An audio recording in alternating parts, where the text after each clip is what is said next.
up. It's real. And the weird part about it is when I'm driving, I sit up straight. But when I'm sitting, I'm like, it's weird. I'm all slouched. All right, so we are... Oh, thank you. Is it the cup? Does it look a little crazy? No, the cup's fine. It's just the bottle has like branding on it, so... Laptop, is it? That's fine. Has an Apple? That's up to y'all. Okay. Yeah, because I don't know how far out that goes. We could put like a sticker over Apple it or something. Podcasts, Spotify. We got everything set up. Okay, cool. Awesome. So it goes on all those. Do you think that would be... I don't think it should be an issue. Should be okay. No, yeah. I hope so. Yeah. Okay, got it. 1 second. Yeah, and we're ready to go whenever you are. Okay. All right. Deep breathe. You got it. Hey everybody, welcome back. We are back in the studio with ATL Rise podcast, and we're so excited to be in the Metro Atlanta area again, where we are lifting up the community concerns out here in Atlanta. Today is a special day for two reasons. One, it is actually runoff election day. By the time you get this, tune into this video, it's going to probably be after election day. But it's runoff elections out here in Atlanta, and that means a lot to the communities out here. We're probably going to try to touch on that. But the second reason why it's a great day is because I have an amazing trailblazer, an advocate with me by the name of JC. So give it up, everybody, for JC, those that are watching and listening. And JC is actually a board member of iRaise, and he has really allowed himself to stand out from amongst all the other board members. And you know, he's the kind of person you call him, he is there. So I just want to give a shout out to you, JC. Thank you for being with me today. Oh, it's so honored to be here. Thank you so much, Shanequa, for having me. Thank you. So those of you that don't know, JC also formally name is Jay Charles Billups. I didn't want to mess it up. Yes, Billups. yes. And known as JC. I want to read his bio really quickly, and then we're going to jump into our topic today, which we're going to be talking about black male issues.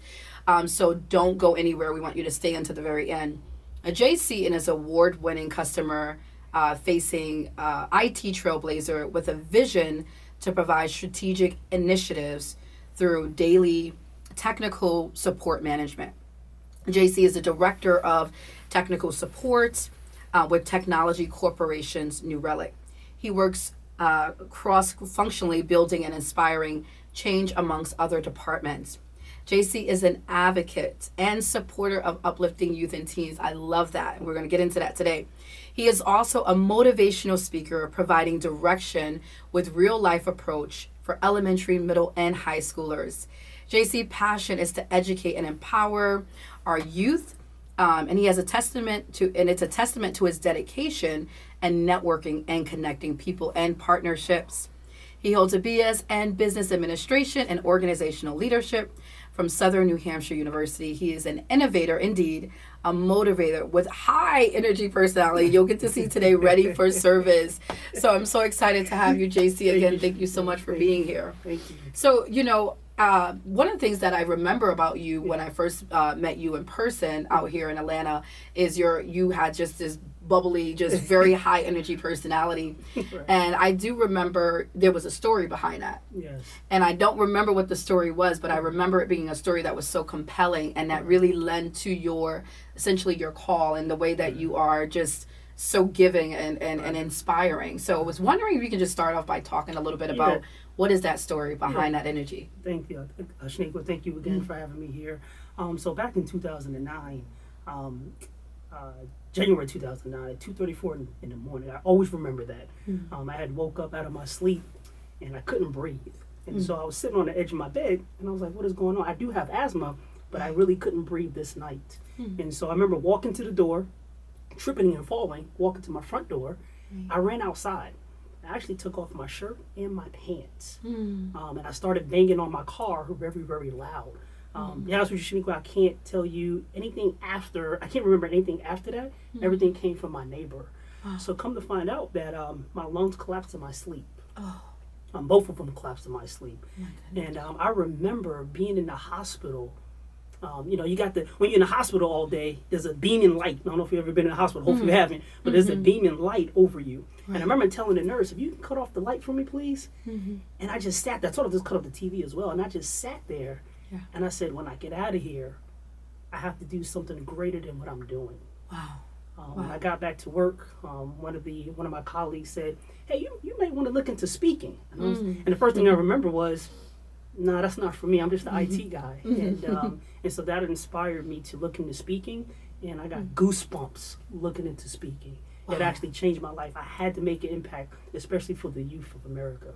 Wow, I mean, that story right there is so moving and so profound, and the fact that you somehow there was a reason, right, for the banging. There was a reason for having to, even if you didn't cognitively know what was going on with you, something in you was pushing you to do it so that somebody could help. Yes. And so I'm grateful that you're here today to tell that story. Thank you. That's a blessing. So what has it been like for you since then, since you've started looking into speaking, and I guess you essentially started launching into the deep? Yep. What has that been like for you? It's been a roller coaster. I think it's been a roller coaster of not only just success, but impact. To have a room full of youthful people that need to be inspired and motivated for whatever challenge that they're going through, is where I think I navigate in my, and that's where I meet them. You have to meet the youth where they are. Right. You can't be from this is what I told you to do. You have to meet them where they are to understand them. And so I started speaking in 2011, and I'm still speaking to this day. That's amazing. And what pushes me is the impact that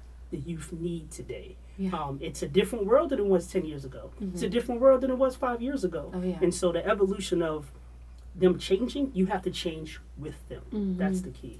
I love that, and it's something I talk about all the time. Culture changes every 4 years. It shifts. And so a lot of times I talk about how we are using old methodologies based on a world that no longer exists. Based on your experience, you are a Black male, and you've been doing this work for some time now. Well, how have you seen things shift and change for our culture, for young Black boys? I think for Black boys, it comes down to, we always say they should always have a man in the house. I say, if you don't have a man in the house, go get your uncle, go get your grandfather, go get their grandfather, go get a cousin, go get, we're raised by a village. And so, but I think what the impact for Black boys is not knowing how to understand their manhood and who they are. Right. And when you don't know who you are, what do? You start traveling to gangs. You start stealing. You start acting up in school because you don't really know who you are. And if you're fatherless, or if you even have a father in the home, just because, a lot of times people say, there's no father around. There's a lot of times where there's a father around, but you can still be fatherless. Even with the person, because they're not involved. They're just there. And so I think that we have an opportunity today to change that in the youth, because now they're crying out for help. And I think they're crying out for help to understand who they are. What does that cry for help look like? For some people, they may see the behavior of our youth today, which happens to be the alpha generation and our new millennials and our Gen Z generation. What does the cry for help look like today in our youth? I think the cry for help looks like who I am. What is my identity? I get told to be this one, that one. I get told I can't do this, I can do this, I shouldn't do this, I shouldn't act that way, I should be this way. That's very confusing. Matter of fact, just by me saying it, that's very confusing. I don't know who I am just by saying that. And so what do you think they go through? So I think, we grow up in a structure where we should do something, they should do something, I should do something. That's confusing. Youth need foundation. They need structure. But here's the thing. Not too much structure where you take away their personality. Wow. So a lot of times when we're sometimes parents or whoever being raised by them, we put so much structure, they lose their identity. Now they're on your identity.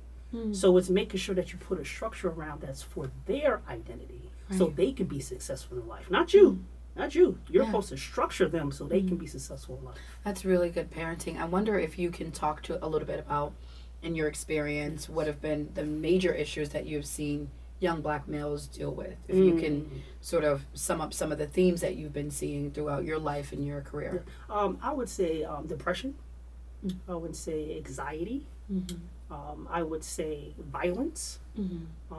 You'd be surprised that violence comes from acting up because, again, they just don't know who they are. Lately, you got the pandemic. Even after the pandemic, you got George Floyd. All these things cause anxiety to say, I am not enough. I am not good enough. I have people with their knee on my neck.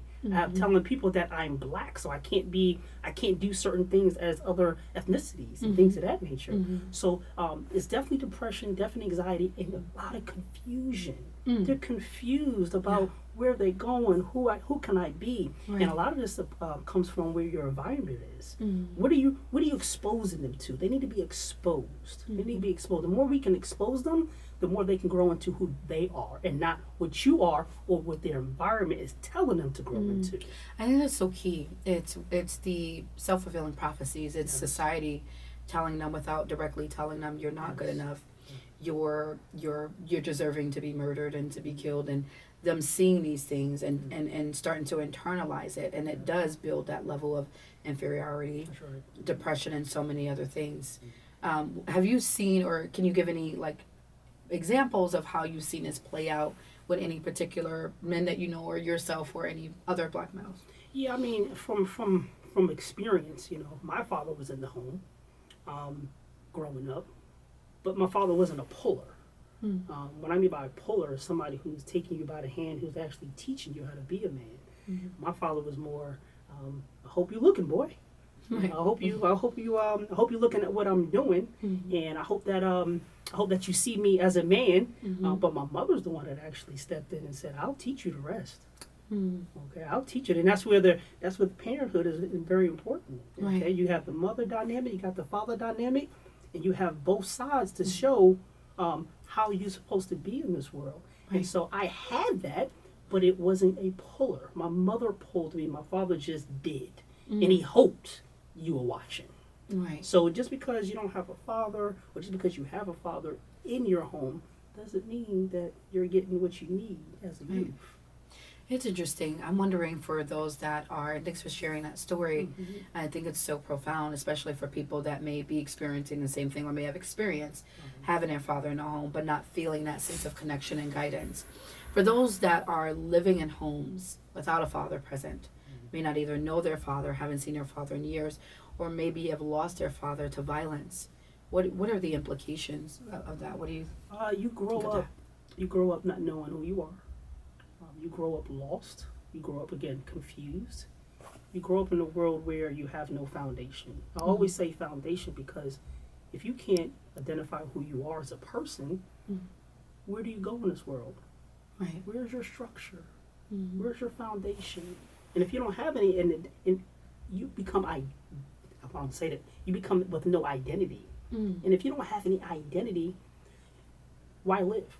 If you look at the statistics of the black youth, it is double over the last 5 years than any other group. There's a reason for that. A lot of times they don't know who they are, where are they going. And so we can provide structure in the homes, whether that's your uncle, your cousin, your grandfather, their grandfather, your friend, any type of male that can nurture them and growing up a young man. The difference between being a great man and just being a man. There's a difference. Yeah. What's the difference? Can you tell us in your own words? Yes. If you look at a lot of times you'll find people, men who, I'm a man, I'm a grown man. But men do certain things. Great men do certain things. Men, they say men open doors. Men are kind. Unfortunately, to what the contrary belief, men are kind. Men are actually kind. And that's something that we need to show more of. Great men also are vulnerable. How to show their emotions, even though it's hard. It's something that I still work on today and show my emotions. But those things separate them than beating your chest saying I'm a man. So when somebody tells you that I'm a man, look at them and really actually see, are you? Because great men act a certain way, not just come about and just say I'm a man. That doesn't mean too much. Wow, like it used to. Tell me, what does it look like to be vulnerable as a man? That's a difficult conversation, actually. I threw a curveball into the conversation. As a woman that's listening in, I'm in the conversation, but yet I'm kind of outside of it, learning as you're speaking, and I'm wondering, what does vulnerability look like within males? Because I think a lot of times, we talked about this before we came into the room to start recording, was that a lot of times black males don't show vulnerability. And they're taught to be strong. They're taught not to cry. They're taught to not show emotion. in the home. But I think more so black males Yeah. are taught that. They're taught they can't trust the world. Right. They And got to be strong. Yeah, and I think that comes from black males, black men really not understanding the word of man. A lot of times, I saw my father, or I saw somebody else's father, but what is the true definition of a man? Like a real man, not just, a lot of times you feel like men are, they're prideful. Now, we are prideful. I'm prideful. We have those things, and I'm being vulnerable right now. Thank you for that. It's amazing. So he's demonstrating for us, y'all, what Right. vulnerability looks like in a man. Yeah, Awesome. But at the same time, I'm also learning how to open up more. And I think as a man, it's okay to cry. It's okay to tell your feelings. It's Yeah. okay to tell your emotions. You know why? Because it shows that you have a heart, that you have feelings, and guess what? You have direction. I think it also shows your humanity. Yes. I'm thinking about, we had a roundtable back in February of this year, and it was a black male-led panel, and a lot of what came out of that was black men mental health, and not feeling like they had a place to talk about the trauma that they've encountered. And so if black men are going through trauma, whether it's direct trauma or secondary trauma, but they don't have an outlet because we don't have a lot of black male therapists to really help them that can connect with them and understand what they're going through. Or B, there's no access to mental health services for black males. Or C, they just feel like, nah, I'm a man. I'm a man up. I'm not going to tell nobody how I feel. So, it was an interesting conversation. But what was really interesting was by the end of that conversation, we had the black males reaching out to us, another one. We want another one, because they felt like they finally were heard. Yes. Like they finally had a place where they can actually express. Sometimes we're not creating the platforms for them to be able to talk about what they're going through. And I think we start that platform in the house. Yeah. Okay. A lot of times, of men, we don't do that because we think we're being seen as weak. If I open up, I'm weak. If I show my feelings, I'm weak. I don't want my wife, my girlfriend to see that I'm weak. Right. So you know what? I'll just bottle it up and cry in the corner, go in the closet, cry when I'm driving to work. And I'll come home and put that masculine face on, and we back at it. The problem with that is trauma. When you do that, all you're doing is causing trauma for yourself. And so being able to be vulnerable, Right. and show those emotions, but like you said, you got to give them a platform. Right. But I think that the more platforms that we can open up, we can take those platforms and move them to the house. They have to be eventually moved to the house, because if you keep, I don't want to tell such and such about my feelings, I'm gonna go talk to my boys. That's cool. You should talk to your boys, Right. But at the same time, you should be able also to talk to the people that you live with as well. So for those people that might be listening and they may either know someone or may be living in a home that may be considered a broken home, that may not be lent to an environment where they can open up, maybe they're going through abuse or other things, what are some alternative solutions for those people? If I would say definitely inside the home. I'm gonna go back to friends. I'm gonna go back to family. What's the good news is there's a lot of, like you said, platforms in mental health for black men nowadays where you can actually go for support, support group. I think what's going on now is men are bearing the fruit of masculinity. Yeah. Masculinity has been, you got toxic masculinity. It's been huge nowadays because black men feel that, why are you being aggressive? Why are you being assertive? That's what they get questioned now. Why are you doing all these things? And they're like, well, that's who I am. Then you start arguing. And so I think right now there's opportunities where there are platforms for black men's mental health. And a lot of that mental health is just talking about it. Talking about your experiences. I wonder what it will look like for the access to be opened more so that other black males can access it. I think one of the things that I can remember based on that panel we had back in February was that a lot of black males didn't feel like they would be able to connect to therapists because there was a scarcity in a number of black male therapists. And so, you're a black person or you're a black male, you're looking for a therapist, you're most likely going to want to connect to someone that understands your story. Yeah, it's funny. I'm gonna be vulnerable again. Here we go again. When my girlfriend had decided, she told me to go see somebody. Okay, and I'm not gonna lie to you. I was like, therapist. Wise woman. What kind of what kind of therapy you want me to do? And so, be honest with you, then I initially looked for a woman I wasn't really looking for a black man. Wow. I was looking for a woman. Now, why? I think that I don't know. I think that a woman, you find that when people search for a therapist, a lot of times they don't search for black men. They search for women. That's interesting. Why? Just Because something. a lot of times women listen. Mm. And they listen very intently, and they have natural instincts to listen Right. with less clinical words. I like that. And then shout out to all us women out here. Yeah, shout out to you. We Yes. do a great job, don't we? But I love that. And it's actually, I didn't know that men would typically look for it, but it would make sense. Women are, by nature, well, for the most part, typically a little more nurturing. Nurturing, And understanding. Yes. That's exactly right. And That's who we are. men want to hear from that, even though they try to put on this masculine face. They actually want to hear from you. Wow. I love that.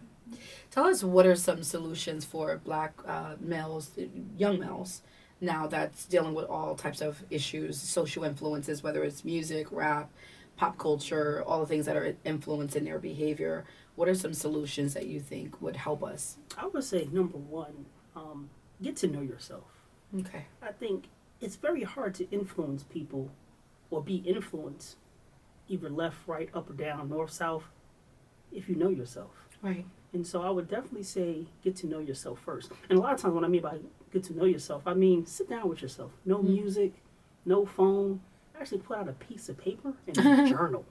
Wow. And actually sit at least 3 times a week or more for 30 minutes and understand yourself. What are your wants? What are your needs? What are your emotions right now? And write them down. You'd be surprised when you put it on paper. You can identify things about your own self that you don't know. Because, every day is a cycle. Right. You wake up, go to work, go to sleep, eat, wake up, go. You have to have time for yourself to get to know yourself. So I would, number one, start with identifying who you are. Right. And unfortunately, you're going to have to stop what you're doing to really understand who you are first. Some people are afraid to learn who they are.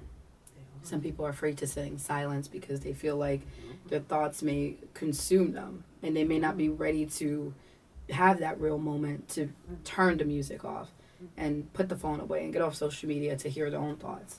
So in a situation like that, that's when you start reaching out to your network. Somebody who you trust, whether that's a friend or family member, one of your colleagues that you trust, and you go back and forth with them. Yeah. You show them, because they're not scared of your feelings. They're not scared of your feelings. They probably already see it. You just don't even know it. But so if you actually sit down with somebody that you trust and open up to them. So you're right. It may be, sitting in silence, I'm scared of my own thoughts, identifying things that I should be doing, could be doing, but I'm not doing. Reach out to somebody that you trust, whether it's a family member or a friend, in which you can share those feelings. I guarantee you, they probably know you better than you do. I would happen to agree with that. I'm wondering you talked a lot about like the village and the language you've been using is highlighting like community and that village and a collective. What does that look like out here in Metro Atlanta? Metro Atlanta. I tell you, we are Decatur, wherever. hot Atlanta. I think that we have a lot of resources here in Atlanta. I think we have, especially in the black community, I think there's a lot of platforms to go to. Yeah. I think as black men, and men in general, I think we don't take advantage of it. I think, again, it's going back to identifying who you are and where you want to go to get direction. Right. And a lot of times you can't get direction unless you sometimes have to reach out. I love being in Atlanta. I think there's a fruitfulness here and things that you can aspire to be, but you have to reach out. And there's a lot of platforms, especially for mental health now. Really? Especially for mental health. Do you see like a lot more platforms in Atlanta since the pandemic for mental health? Yes, because you cage us in the room. We're at home. We have nowhere to go. Nothing is open, and a lot of times, like you said before, you're consumed with your thoughts. When before, you can overshadow your thoughts with being busy. Right. And now that you're at home, you know what? I've always been depressed for the last 12 years. I didn't even know it. Yeah. Yeah, because the pandemic is showing these things. So I think this is a perfect time to really identify who you are, where you want to go, and solidify that. And it may be painful at first, but you have to go through that. A lot of times we don't want to go through, like you said, I don't want to see my thoughts. You have to open them up to really change. I 100% agree with you. I'm thinking about 2 thoughts. One is during the pandemic, a lot of people were essentially going through a lot of anxiety and depression and many other mental health issues, a lot of them had those issues already. They didn't realize they had it. But of course, the pandemic was almost like the microscope. It started to magnify a lot of the things that were already there, that were underneath, the people were hiding. And so almost like there was no more hiding at that point. And so that was a perfect opportunity for a lot of people to start becoming entrepreneurs, to start pivoting, to start reimagining themselves That's or reinventing themselves. And that's exactly what happened. Yeah. If you look at the Great Resignation, that happened at least 3 or 4 times. Where Wow.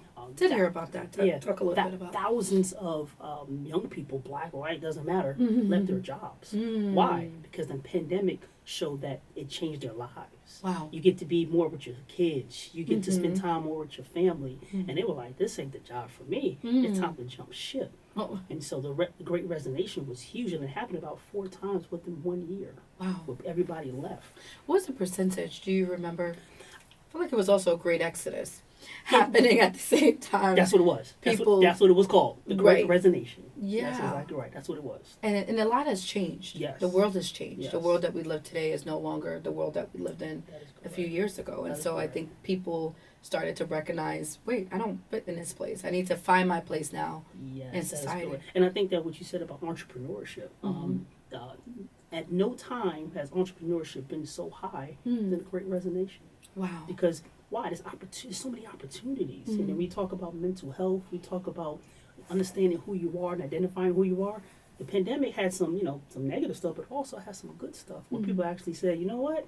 I think I like staying at home. I think I like spending time with family. I think I like spending time with my kids. I think I want to make a bigger impact in this world. Wow. And nowadays, people are holding companies accountable. Social for ma- responsibility. That's exactly right. This is what you have the ESG, environmental, social, and governance ranking for businesses now. So now people are asking during interviews, what is your social ranking? What is your Wow. environmental ranking? Ooh, What is your governance new. ranking? That's new. It just came out. It came out this year. Wow. You're ranked now. A lot of the company I'm with, it's ranked. What are you doing for social? What are you doing? Those are the questions that people are asking on interviews. I love now. that. Yeah. Well, companies, corporations, if you're out there wondering what your status is and you want to donate to organizations, iRaiseInc.org, go ahead and donate. Your social status will raise. But I love that because during the pandemic, a lot happened and people really wanted to. What we seen was really a nation coming together, Yes. splitting but yet coming together. Yes. It was a very interesting. Yes. It was splitting because, of course, you lock us up. You lock us down. But at the same time, you identified something else, what people really wanted in life. Mm, And that's huge. right. People started to reevaluate their life overhaul. Mm. Where do I live at? You know what? I really don't want to live here. I can live in Hawaii and still do the work. Then you That's open so up true. this whole remote work. Yeah. And especially in my industry in tech, where the competition got thick. It used to be we just hired in Atlanta, but now we hire all over. Amazing. And so it's opened up a lot of things. Again, it's some negatives, but at the same time, it's some positive. I love that. And in your industry, how did you see that shift also throughout the pandemic? Oh, the shift changed from a tech field because, again, being so remote, I can apply for a job in San Francisco and make more money Wow. and still have San Francisco money while working in Atlanta. I can apply for a job. Giving some people ideas out there. I can apply. I can apply for a job in New York and be no problem. So there's a lot of jobs out there. Now the job market it was on fire. I would say a year ago, 6 months ago. It sizzled a little bit, but there's still a lot of jobs out there, especially in tech. Especially in tech. Pandemic also created a lot of opportunities. Yeah. I'm thinking about for my industry, which is mental health. It actually changed the game for us. It was such a game changer because beforehand we were meeting with clients one-on-one or family-based, but in person. So there wasn't a lot of opportunity to really expand our reach. And so what happened is we became limited because a lot of times families didn't want to travel to the office to have a mental health therapy session, right? It was too much. There were many barriers to care. But once the pandemic happened, it really transcended things for our industry as social workers as well. We've seen a huge shift, even the number of people that were reaching out for therapy. We had waiting list upon waiting list. People were looking for therapists everywhere. Part of that obviously was because of the rise in depression and anxiety and other things, but also the recognition that we need help and the access now to it. That's right. The access is huge. I think the pandemic has opened up the doors of, you know what? I'm not okay. Mm. I'm not okay. And that's okay not to be not okay. Mm-hmm. And I think we have to wear that. Yeah. It's okay not to be okay. You know Mm-hmm. why? Because everybody that you meet is not okay. Mm. I love that. That was actually one of our campaigns. So I raised during the pandemic, we ran a It's Okay Not to Be Okay campaign. Oh, okay. And a part of that was really giving people the language for mental health. Because mental health has been this very almost like ambiguous and also just really scary thing that many communities of color didn't understand. Definitely. So when we heard mental health, we're like, my child ain't crazy. I'm not crazy. I'm not going, Definitely. because there was a lack of understanding Yes. to what mental health is. And I think when you hear the name mental health, you think Mm-hmm. something's wrong with me. Mm-hmm. And that's not true. Mental health could be, I just need a break. Oh yeah. It's not. See, people they Mhm. lump mental health as I have a problem. No, Mm-hmm. I just need to go to the spa. Yep. I just need to chill out. Mm-hmm. I just need to be around friends. Mhm. You know, it can go deeper, but Mhm. there's not just one thing about mental health. Mental Right. health I just need a break. Yeah. Mental health is your mental state of being, is your psychological state of being. See? Is it well? Do you need assistance? Well, like what's going on with your well-being? And so I think for a long time people were afraid of talking about it, especially in communities of color, especially with black males. Sometimes they're not so forthcoming about what they're experiencing. Yeah, because we very prideful. We hold Mhm. that pride very, very strong. You know, what's wrong with you? Mhm. And we give you that stare, that mean mug stare. You know something's wrong with you, but Mhm. you're not willing to say it. Why? Mhm. Because I don't want to be looked at as not a man. Mm. If I show you my experience and my feelings, Mhm. I can't show you that because you may leave me. Mm. You may go get somebody who you think is a stronger man if I show Oh. you my feelings. When in reality, showing your feelings is strength. Showing your feelings is strength, and I think that's where I talk about there's a difference between beating your chest and saying I'm a grown man, Mhm. than saying, you know what, I'm a real man or I'm a great man. Mhm. Or I'm developing to be a great man. There's two different things. Beating your chest and say I'm a man, but you can't show vulnerability. Okay, Yeah. let's think about that. Mm. Because great men, they try to show vulnerability. Mhm. They try to make sure that they're being a good man every single day. Wow. But a lot of times, men don't. What does a good man look like? Here we go. Here go the cycle again. It starts from the home. Yeah, a lot of this really starts from the family unit. Yeah.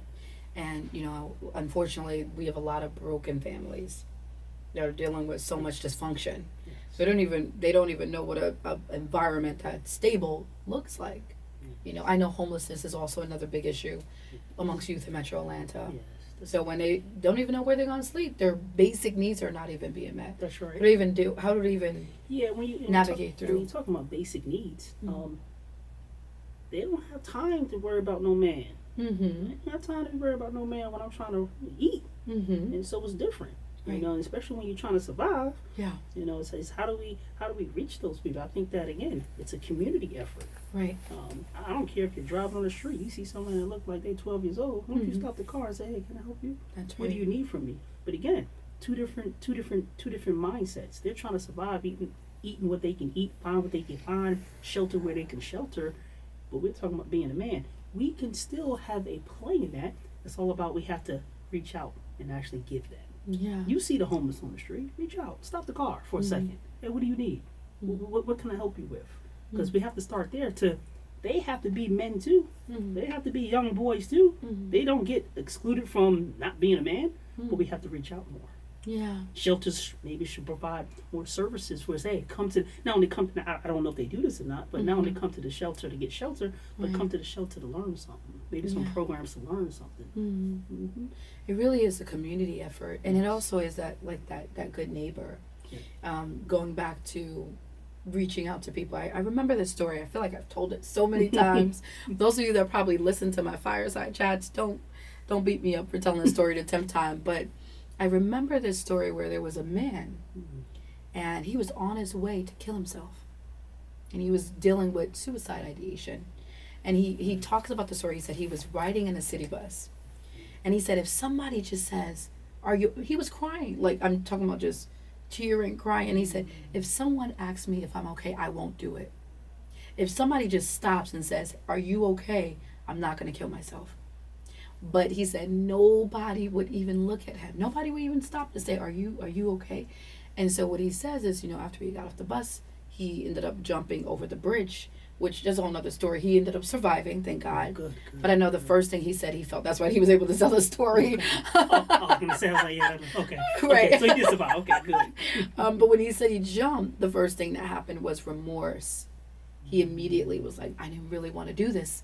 But if somebody would have just said, are you okay? Yeah, we have to elevate each other. Whether that elevation is from a smile. Yeah. Whether that elevation is from, a lot of times people say, how you doing? Oh, I'm doing okay. No, how you really doing? I went to a coffee shop the other day, and it's a hodgepodge from Moreland. And when I walked there, she always says, how you doing? But today she says, how's your day going? You see that? You see that right? You see the change right there? And we started having a 5-minute conversation. And I was like, I got 5 meetings today. I got a break at, so we started. So we have to elevate ourselves. Right. I don't care whether it's somebody on the street or somebody that you know. When you pass by somebody, say, how you doing? Yeah. What's going on? Have a great day. That means something. Remember I told Goes a you, long way. everybody you meet, everybody you see, everybody going through something. You don't know what they're going through. That's I don't right. care what they driving. They can be driving a fancy car. They can be living in a big house. They going through something. That's right. Hey, how you doing? What's going on? What you want to talk about? I don't want to talk about nothing. What you want to talk about? I don't even want to talk about something. I know I'm a complete stranger. But what you want to talk about? Right. So smile. It's almost like changing the culture in many respects. But a smile goes a long way, and just acknowledging and letting people know that I see you Yes. also goes a long way. Yeah. But I want to touch on one thing before we wrapped up here, and that's the gun violence out here in Metro Atlanta. What have you seen in terms of the trends in gun violence since the pandemic, and what are some solutions to really helping our youth to really counteract a lot of what we're seeing? I think this goes back to the fundamental thing we've been talking about so far is having the resources around you to not getting in gangs and violence. I know we have a new law out there. We're a constitutional state now, and so everybody can carry. And I'm pretty sure there's some uptick in that now. Right. But from a youth standpoint, they're gravitating towards violence because they don't know who they are. If you have a strong background, a strong foundation, a strong identity of yourself, it's going to be hard for me to rock you off your boat.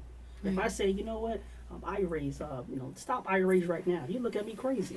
Why? Because you have a strong background about who you are and where you are going with this organization. We need the same thing. So the uptake in the youth violence has been tremendous.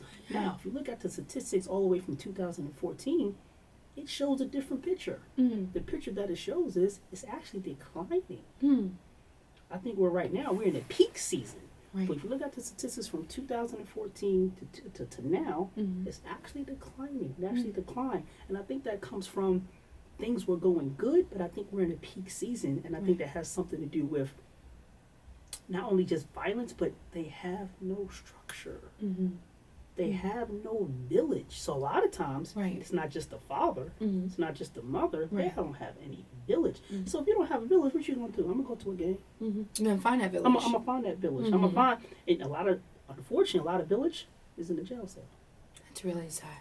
It's in the jail. And true. If I can get there as fast as possible, because I don't have the village outside, if I can get to the jail cell, get me 3 meals, get to some people around me, that's sad. And it's true.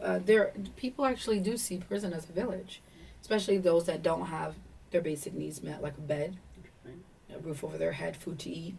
They may actually commit crime to go into prison because their basic needs are met, and they have that sense of village, as dangerous as it is. Yes, and so I remember, tell you a little story. I got locked up for one night. This was back in maybe 10 years ago. Now, I'm not no criminal. I didn't do anything crazy. I had my license. I got stopped one day, and my license plate was expired. Right. And so I forgot to show up at court. And I got pulled over one night, and I went to jail. Again, I don't know why, but it's a license plate. And when I got there, I remember getting out, and I heard people beside me say, I can't wait to get back to the 7th floor. Those are my boys up there. Wow. Oh, you know what? Me too. I love my people. Oh, I can't wait to get back to the 10th floor. My people's up there. My family's up there. And I looked at them and I said, wow. Wow. That's what I mean by sometimes when you don't have a village outside, the village is inside the jail sometimes. And that's the thing we have to stop. To be in a community that's failing to the point where you find community in a prison is it's a huge failure. It's a failure. It's a vicious cycle. And I think like programs like iRaise and other programs that we can tap into to stop the cycle. We have to stop the cycle. And how you stop the cycle, you have to reach out. And sometimes you got to bully your way in. You got to bully your way in to make sure that, especially from a youth standpoint, because all you're doing is you're going from youth. What do you think they're going to do when they get older? 17s, 18. They're going to continue to do the same thing. It's just going to get worse. Yeah. But I believe that, ending on a positive note, that people like you that's innovative and inspiring our young people that's willing to show your scars and show where it hurts and be vulnerable enough to help other people is hope for our kids. No, thank you for that. And I think that if you can show your, kind of what you just said, if you can show your experience with them, they'll gravitate towards you better. Yeah. Don't hide it. Oh, I'm an adult. I don't have anything. You do what I tell you to do. Tell them about your experiences. Tell them about what you went through in school. Tell them about some of the bully aspects. Tell them about the challenges and the failures that you went through. You'd be surprised they'd open up their eyes because they want to be connected with you. They're actually looking for a connection. I love that. I love that so much. I'll end on that too. I'm a mom, so I try my best as much as I can to tell my daughter stories about some of the things that I went through in her young age, and I always see a difference as opposed to scolding her and saying you better do this, or when I say, well, you know what? Let me tell you about a time we actually have bonding moments. We get to laugh. She learns from it. She's not shutting down. But I think parents and other adults have to be willing to show where it hurts and to be vulnerable enough to help our youth. Open up. You'd be surprised. They're looking for a connection too, because if you don't open up, it's okay. They'll just get it from their friends. You just may not want that to happen. Yeah. Last question for you is, what does a community and village, in your opinion, look like if you would be able to reimagine a community out here in Atlanta for our kids of color? What would that look like? I would say, first of all, start with the home. But when it gets out the home, it also ends with the teachers. It also goes with your uncles. Yeah. It also goes with your uncle's friends. It also goes with your friends' friends. It also goes with positive people and positive influence. Yeah. So when you let your daughter or son go to school, the teachers make a big impact. Oh yeah. Teachers make a big impact. Okay, so but what in school I always say, there's two people raising your kids and your students. It's you and other kids. And so we can get more involved in where they're at, where you're going, who you're talking to. And again, helping them identify their identity. That's what a true village looks like. And let that become the cycle. Not the bad and negative stuff. Let the village become the cycle. So no matter where you're at, you have support. Yeah. I love that village, and I think we're so capable of rebuilding that village. We've seen it happen over the years where we had strong villages where churches would come together, organizations and neighbors would come together. I remember when I was a kid, knock on the door, hey, got some milk? Yes. Can I get some sugar? Yes. I'm like, they knocking again, but you got that sugar for them. I remember being in New York, same thing, being in New York. You go out the house, you walk 2 blocks, hey, where you going? Yeah. I'm like, oh, I didn't know you. Who are you? Oh, you better get back home. We have to have that. No, we can do that now. I know. We got to really, really build that foundation, like you mentioned. Our kids are exposed to so much now with media, social media, the way the world has changed, and so there's a lot of influences now on our kids. And I would say, being in tech, one thing that you can do is be involved. Yeah. Be involved with your social media accounts. Social media accounts. Be involved with your kids' social media accounts. That's 100%. Be involved with their websites they're going to. That's right. Look at their history. Oh yeah. See what's going on. So I would definitely say, from a tech side, be involved. Don't let them go in their room by themselves and close that door. Close the door. That's right. I want to see your phone when you come home. No passwords. That's exactly right. I want to see everything that you're doing. Because what you're trying to do, you're not trying to. They have to have autonomy, have to have independence. Right. But you're not trying to scold them. You're trying to build structure. How are you moving in this world? You got to know that. How are you moving in this world? Because if you're moving down the wrong direction, I can catch you quicker. Right. And there are a lot of, I just heard a really horrid story. I know we're supposed to be ended, but a really horrid story about a 15-year-old girl that was entertaining some person online, a male online, who actually killed her parents and her. So, this is a horror story. I hate to, I don't want to end on that kind of note, but it's the reality of if you are not monitoring your children, they are kids. Yeah, be involved. Yeah. Be involved in their tech. If they know tech, you should know tech. Or be the firewall before their tech. We need to have like a tech class for parents. Because sometimes our kids even have fake accounts. Yes, they have fake names. accounts. Hey, if you see two calculators on your sons and daughters' phone, one of them is not a calculator. Oh, look at that! I'm gonna check my daughter's phone when I get back in. I did not know that.